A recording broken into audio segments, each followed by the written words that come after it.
So hello everyone, today we'll be discussing Leetcode Biweekly Contest 171, solved all four. So let's have a look one by one.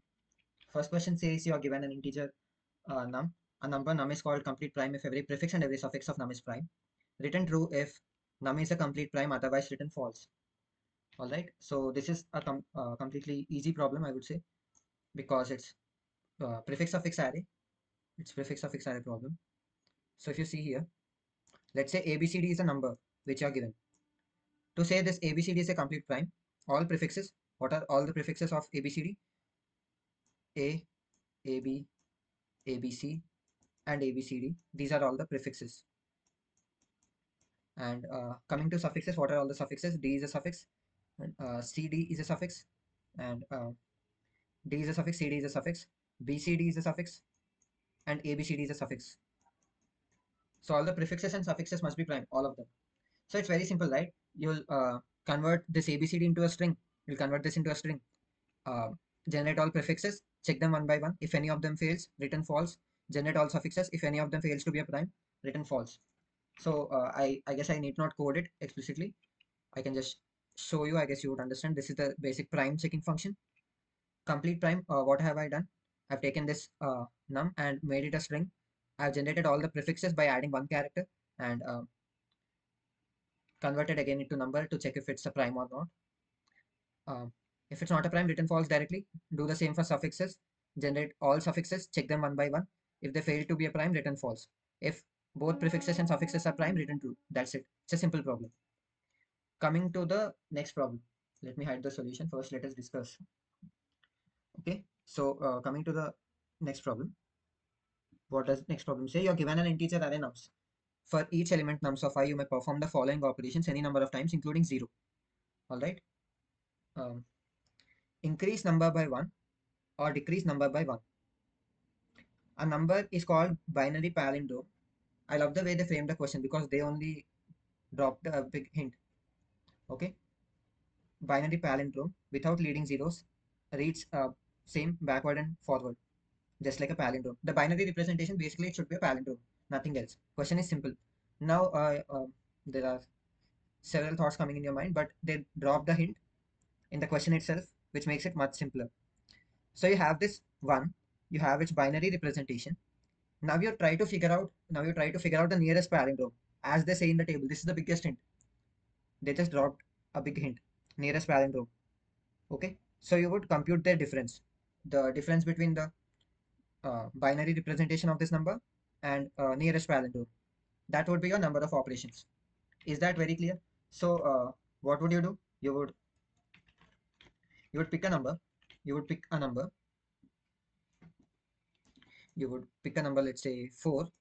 You would do 4 minus 0 first, which would be your, let's call it something, 4 minus 0, 4 minus 0. First you will check this. You're both, sorry, 4 minus 0 and 4 plus 0. In case of 0 operations, it would be the number itself. Basically, you would check if this is prime, then 0 operations are enough. Or if this is prime, 0 operations are enough. But if both are not prime, let's say, if both are not prime, what would happen? For 4, it takes 1 operation, fine. Okay. Sorry, not prime. What am I saying? Palindrome. Sorry. If this is not a palindrome and this is not a palindrome, you would go for the next iteration where you would do 4 minus 1 and 4 plus 1. Now you would check 3. Is 3 a palindrome? Is 5 a palindrome? So the binary representation of 3 is 0, 1, 1. Binary representation of 3, 0, 1, 1.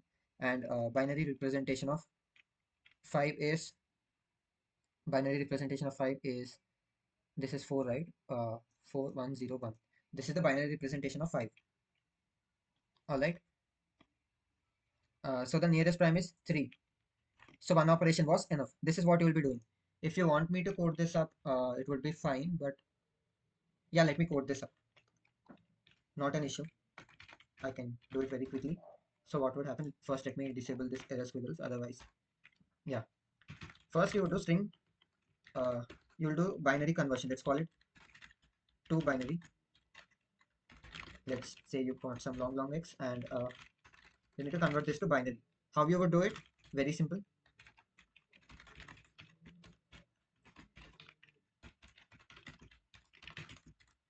I guess you know how to get some ith bit, right?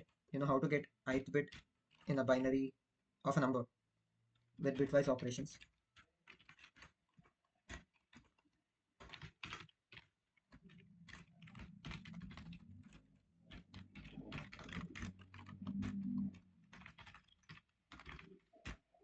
So let me explain this two binary code.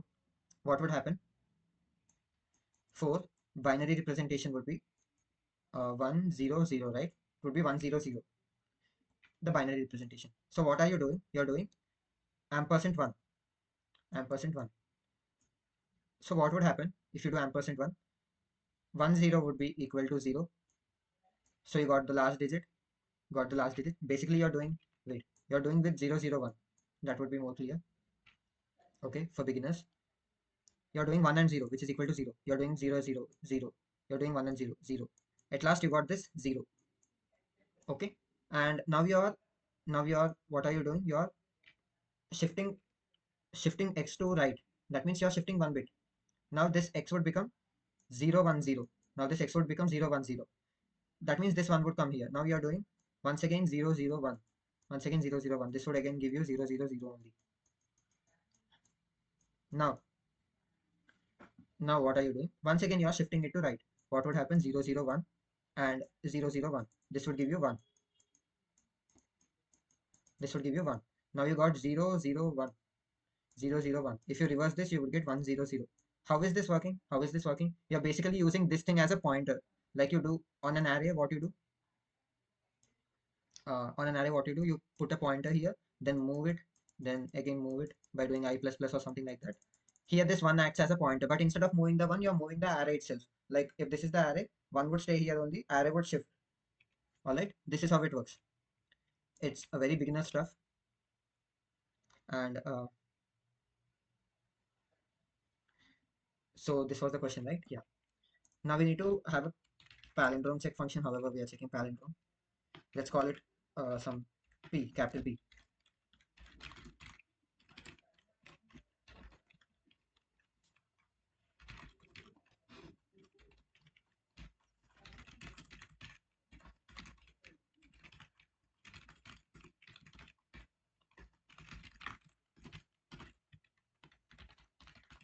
To binary of x, converting x to binary string, and simple code, guys.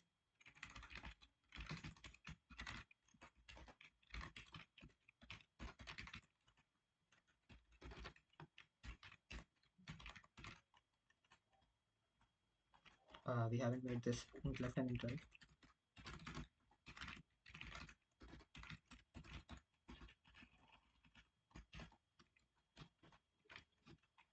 If this is the case, then simply return false, and left plus plus, right minus minus. Otherwise, you would return true.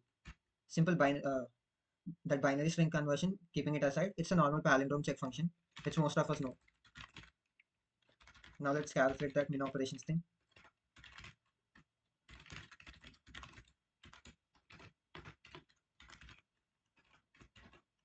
All right, min operations.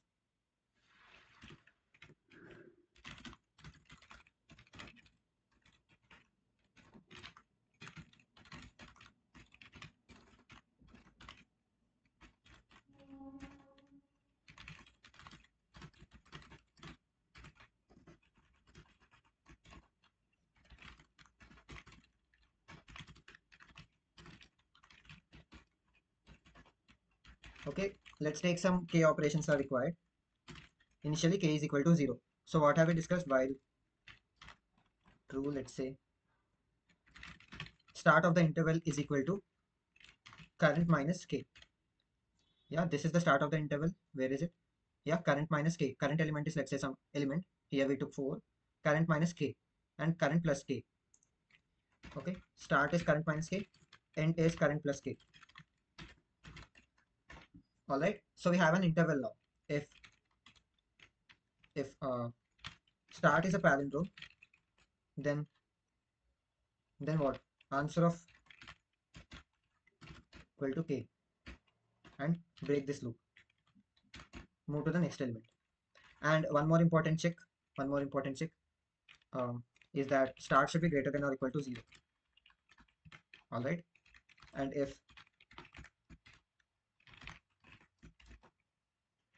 answer of I is equal to k, once again, if starting of the interval or the ending of the interval is k, then sorry, is palindrome, then k is your minimum number of operations required.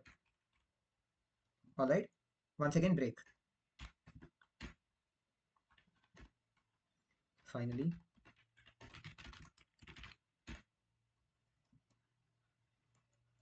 so this is the code. So this is the same thing I wrote here, I guess. Maybe some variable names might be changing. So this is it. You check its binary or sorry, you check its palindrome, like the binary string, and the same thing which I explained. Just check the interval bounds. That's it. Coming to the next question. I guess 3, 4 would be a bit hard. Yeah, to explain as well as to do. Okay. You're given an integer, sorry, two integer arrays, technique 1 and technique 2. Let me hide this. See, seeing solutions is distracting. You keep seeing a line, you get some idea, and you leave the video, then you get confused and once again see the video, which is a waste of time. So you're given two integer arrays, technique 1 and technique 2, each of length n, where n represents the number of tasks to complete. If ith task is completed using technique 1, you can earn technique of 5 points, technique 1 of 5 points. If it's completed using technique 2, you earn technique 2 of 5 points. You are also given an integer k representing the minimum number of tasks that must be completed using technique 1. You must complete at least k tasks using technique 1.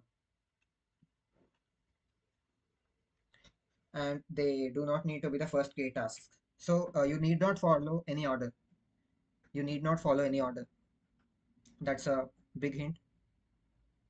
Either you can apply DP, one thing. Either you can apply DP.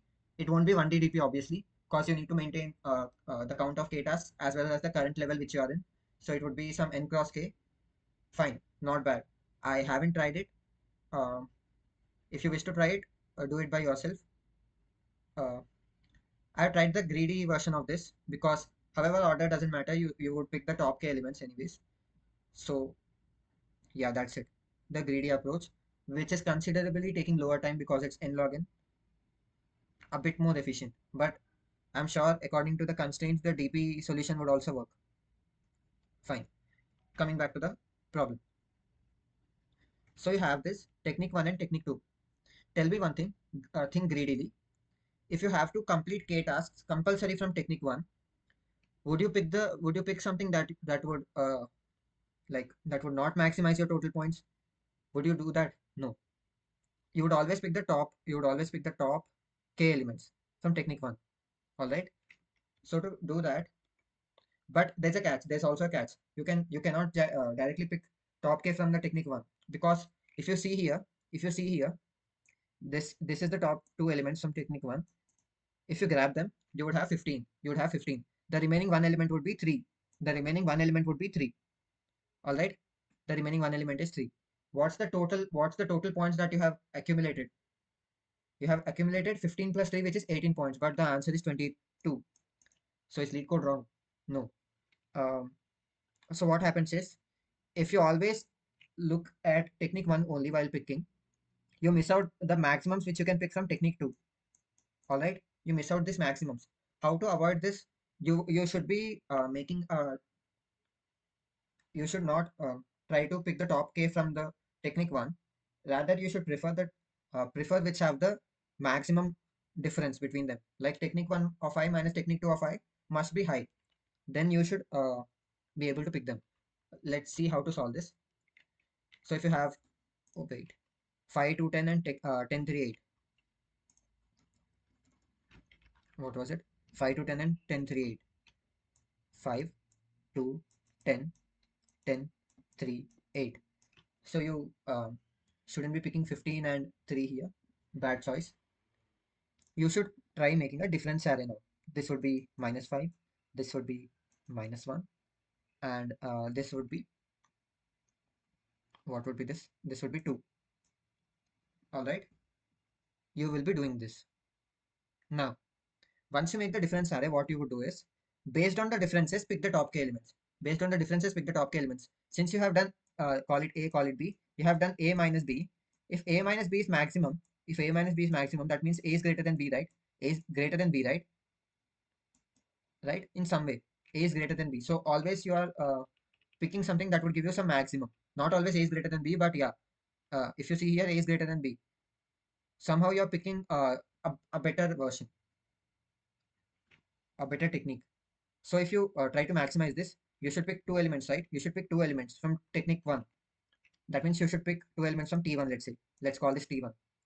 Then if you want to pick two elements from this, you would pick the ones which have the maximum difference, What are they? They are 2 and 2 is the maximum difference, so you would pick 10. You would pick 10 and this this has the next maximum difference, so you would pick 2. Then finally, now you have picked k elements. K elements are already picked. The remaining elements, on what basis would you pick the remaining elements? You would pick the remaining elements on the basis of the difference. On the basis of the difference. If a minus b, if a minus b is greater than 0, that means a is greater than b. Then you would pick a. If a minus b is less than 0, if a minus b is less than 0, that means b is greater. You should pick b. Alright. In our case, b is greater. So you would pick 10, which would give you 10 plus 10 plus 2, which is 22. So this is a very simple problem. Let's code this.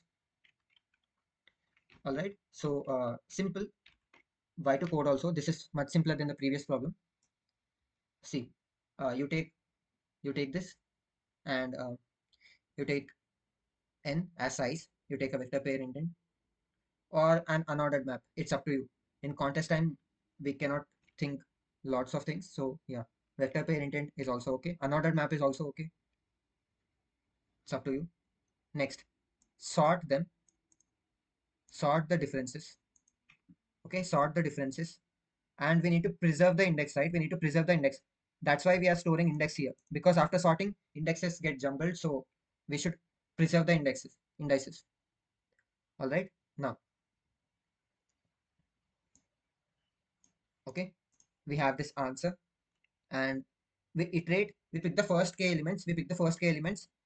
Okay, we pick the first k elements. After sorting them in descending order, the first k elements would be giving you the maximum, right? First k elements. Here also we pick the first k elements. If you see here, 2 minus 1. If I sort them in descending order, we pick the first k elements. Okay, so pick the first k elements for obvious reasons. And coming to the next things, if I is less than k, continue, or else you can start itself here itself from k plus 1. All right, anything is fine. Index equal to d dot second, difference equal to d dot first. If difference is greater than or equal to 0, that means technique 1 has the greater value. A minus b greater than 0 or equal to 0. When it's equal to 0, you can pick anything, right? So it's not necessarily this. You can pick anything. That means both are equal. And if difference is greater than 0, then pick A. If difference is less than 0, that means B is greater, so pick B. That's it. Very simple problem. It's greedy. That's it. Okay. Comes the fourth problem, a 6-pointer. Still an easy one. Still an easy one. But involves a bit of conceptual knowledge. Okay. So we will be deep diving on this one because it's a hard problem, right? Also, I'll be coding this once again for you. Let's copy the segment tree from here. I won't be coding segment tree, whole segment tree. All right, is this fine? Yeah.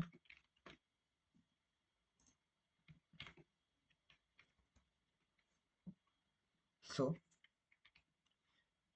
let's understand everything in depth. Till here, I hope it's clear.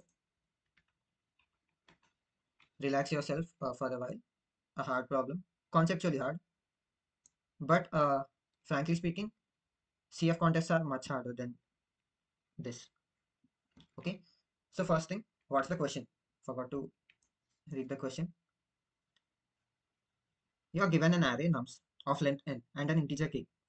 An inversion is a pair of indices ij from nums such that I less than j. So it's basically an interval, a range. And nums of I is greater than nums of j. So this is called an inversion. If I is less than j and nums of I is greater than nums of j, that means it's an inversion. That's how they defined an inversion. Alright. The inversion count of a subarray is the number of inversions within it. Fine. Inversion count of a subarray is the number of inversions within it. Return the minimum number of inversions, inversion count, among all subarrays of nums with length k. A subarray is a okay, I know what a subarray is. I hope you also know. So isn't this a range query? Isn't this a range query? Isn't this a range query? Yes, it is. So let's use some binary indexed data structure like segment tree or finwick tree, the most popular ones. Okay. So let's use a segment tree. I'm more comfortable with segment tree. If you are more comfortable with finwick tree, it's up to you. But I suggest not to use finwick trees. Like you can use finwick trees, but ideally you should do segment tree because segment tree you can do more stuff. Finwick tree is limited to only a few things, but you can like finwick tree is you can expand it infinitely. That's one advantage. But once again, segment tree is more capable. Okay, so let's understand what exactly are we doing. So the problem says you'll be given some LR. Okay, you'll be given some. Okay, let's take what's given in the problem only. You'll be given some ij. If I is less than j and array of I is greater than array of j, this is called an inversion. This is called an inversion. Okay, and we'll be having some parameter k, which represents of subarray, size of subarray that we should consider. Okay, we'll be having ij if this is the definition of an inversion and k is the size of subarray. So uh, tell me one technique we use to iterate over all k size subarrays or to like traverse all k size subarrays. What is that technique? It's sliding window, right? Sliding window. Okay, sliding window part is a bit easy to figure out. You have this big hint here. Nothing else can be used except sliding window. Okay, coming back to the sec tree parts. Okay, what are we exactly building? Let me tell you with a test case so that you would understand it better. Let's take some array 4 3. Let me take a better color. Let me take this one. Yeah, this looks a bit better. 4 3 2 1, and let's say the k you are given is some 3. Okay, you are given 4 3 2 1 and k equal to 3. So you would consider first this subarray. This subarray you would consider first the first k elements. Then how many inversions are there? 4 is greater than 3, 4 is greater than 2, and 4 is sorry, 3 is greater than 2. So in this subarray you have 3 inversions. Coming to this subarray. Okay, once again you have 3 is greater than 2, 3 is greater than 1, 2 is greater than 1. So here also you have 3 inversions. So the minimum number of inversions you have is 3. This is how you should be doing it. Alright. So how can we use the segment tree here? How can we use the segment tree here? First thing, looking at the constraints. If you want a dedicated session on segment tree, please comment on this video that you need it. I would be really happy teaching it. Segment tree is one of my favorites. I have solved many problems using it.